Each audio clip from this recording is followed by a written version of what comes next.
महाराज जी, वर्तमान समय में हम देखते हैं कि भोग विलास के जीवन में भक्ति और भगवान से लोग कैसे जुड़े। ज़्यादातर हम लोग देखते हैं कि भक्ति लोग करते तो है, लेकिन कहीं ना कहीं उसमें स्वार्थ ज़्यादा निहित रहता है। तो लोगों को मतलब भक्ति और भगवान से कैसे जुड़ना चाहिए? भक्ति और भगवान से कैसे जुड़ना? पहले भक्ति से जुड़ना चाहिए, और भक्ति से जुड़ेंगे भगवान से अपने आप जुड़ जाएंगे।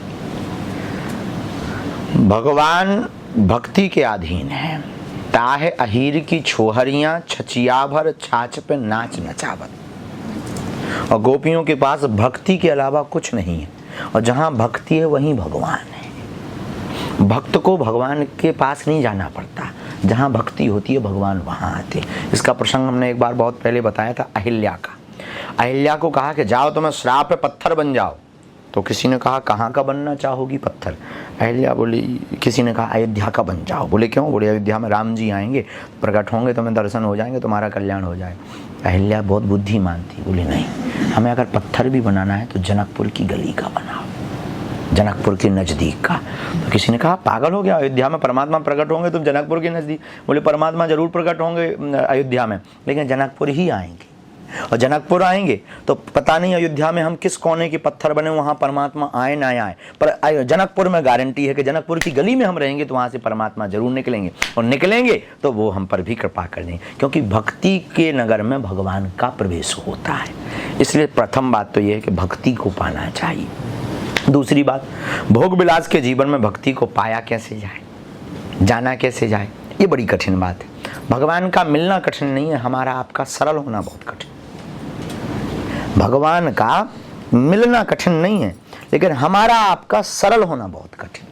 और जो सरल हो जाता, सरल में 3 अक्षर हैं, सा, रा और ला। और एक संत की व्याख्या थी, सा से सीता, रा से राम, ला से लक्ष्मण।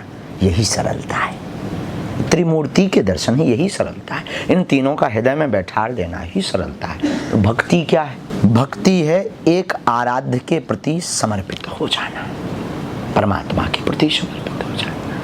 तो भगवान श्री राम या कृष्ण या किसी की भी आप हो उपासक, उनके चरित्र को जीवन में उतार लेना भक्ति, उनके बताए हुए रास्ते पर चलना उनकी भक्ति है। जैसे पिता के बिजनेस को आगे बढ़ा लेना, पिता के काम को आगे बढ़ाना है। गुरु के वचनों का पालन करना, गुरु आज्ञा का पालन करना। वैसे ही बताए हुए परमात्मा के चरित्रों पर चलना भक्ति। तो भोग विलास के जीवन में, अब आपने कहा कि संभव कैसे है? भोग विलास के जीवन में नाम जप संभव है। आप जो जीवन जी रहे हैं इसमें सबसे सर्वोत्तम उपाय है नाम जप। कलयुग केवल नाम आधारा, सुमर सुमर नर। और रामचरितमानस में आया कलयुग, अच्छा ये चौपाई रामचरितमानस की नहीं है, सुमर सुमर नर उतरहि पार ना। कलयुग की रामचरितमानस की चौपाई ये है, कलयुग केवल हरि गुण गाहा, गावहि नर पावहि भवथाहा। इस चौपाई के आधार पर, और हरे नाम केवल प्रभु नाम ही केवल सत्य है। तो कलयुग में केवल भगवान नाम जप से भक्ति प्राप्त होगी, और भक्ति जिसको प्राप्त होगी उससे भगवान प्राप्त होंगे। तो इस भोग विलास के जीवन में गाड़ी चलाते समय भी नाम जप कर सकते हो, रोटी बनाते समय भी नाम जप कर सकते हो, खाना पकाते समय परोसते समय भी नाम जप कर सकते हो, यात्रा पर जाते समय भी नाम जप कर सकते हो, वस्त्र पहनते समय भी नाम जप कर सकते हो। फिर आप आजपा जप विधि में पहुंच जाएंगे, खाते सोते पीते, फिर आपको सोते समय भी नाम जप जिह्वा अपने आप चलने लगी, उसमें फिर आप भक्ति आपकी दृढ़ हो जाएगी और परमात्मा की प्राप्ति। ये उपाय है।